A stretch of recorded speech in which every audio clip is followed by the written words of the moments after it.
The diplomatic quarters of the Zenthari flagship hummed with an energy that made Leo's skin prickle. He stood before the viewing port, watching Earth shrink to a blue marble against the void, wondering how his life had spiraled so completely out of control in just 3 months.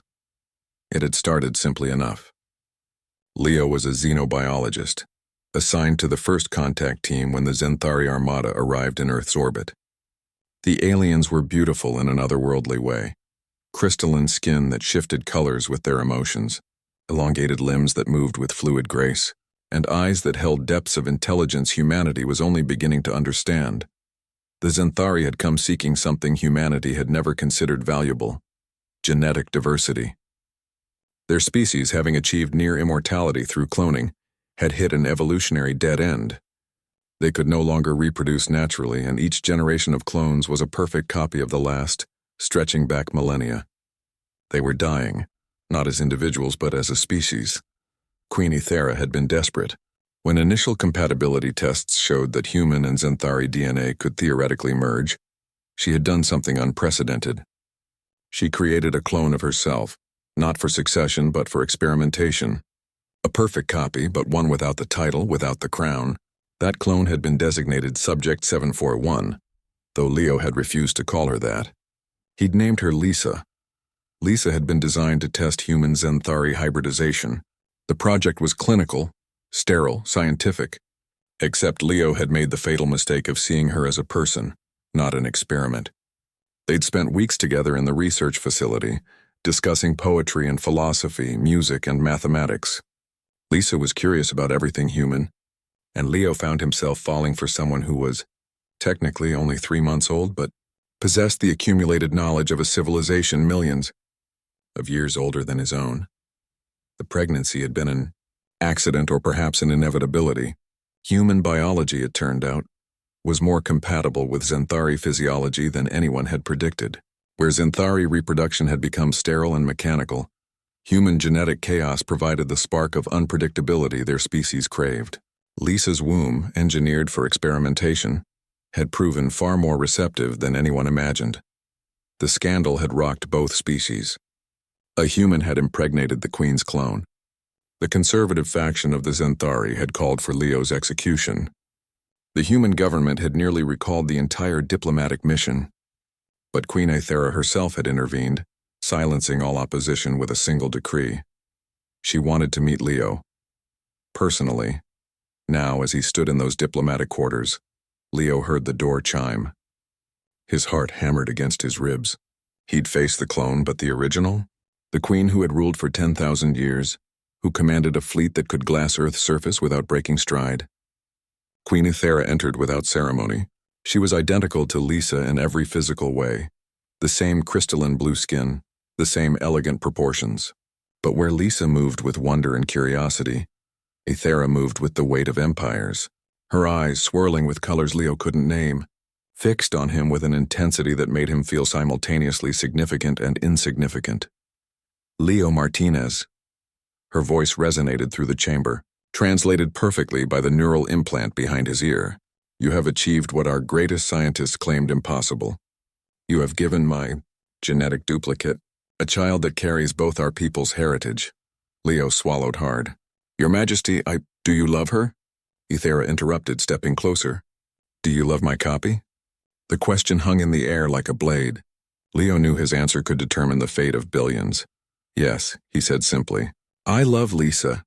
Not because she's your clone, but because she's herself. She's curious, compassionate, brave. She chose to be more than what she was designed to be.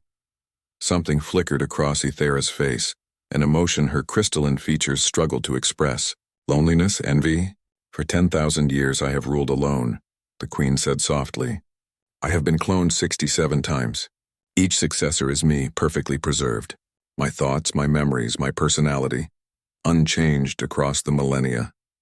Do you know what that means, Leo Martinez? It means I have never truly lived. I have never changed, never grown, never been surprised by who I might become. She reached out, her hand hovering near his face but not quite touching. My clone, Lisa, as you call her, she is changing.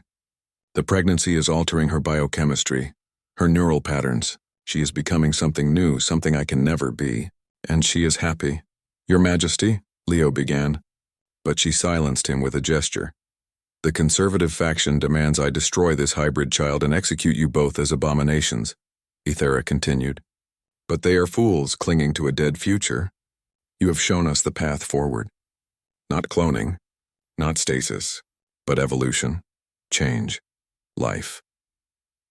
The Queen's crystalline skin shifted through a spectrum of colors Leo had never seen on Lisa, deep purples and brilliant golds.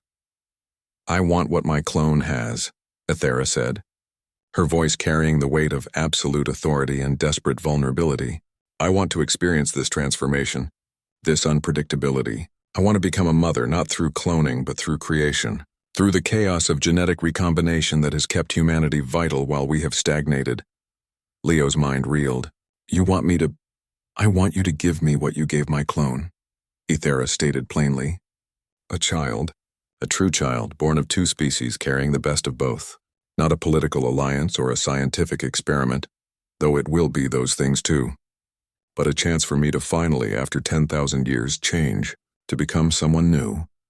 She stepped back, her royal bearing returning. I am Queen of the Zenthari.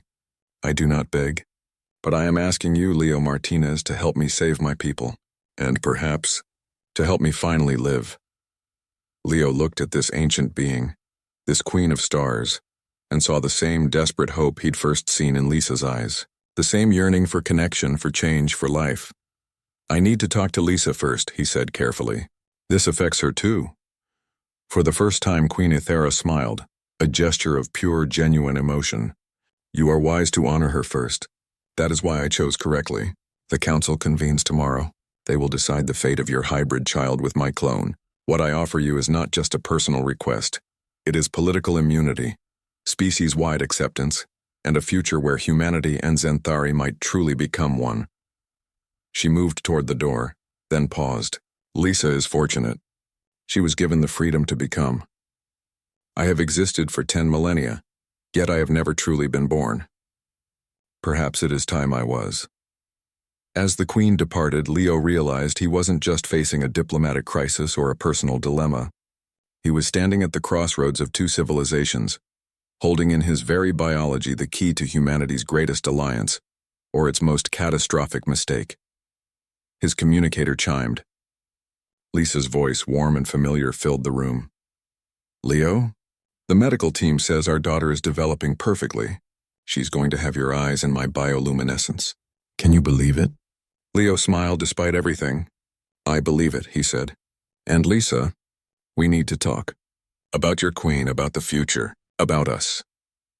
Outside the viewport, Earth and the Zenthari homeworld hung in distant orbit, two civilizations watching and waiting to see what impossible thing humanity would accomplish next. End.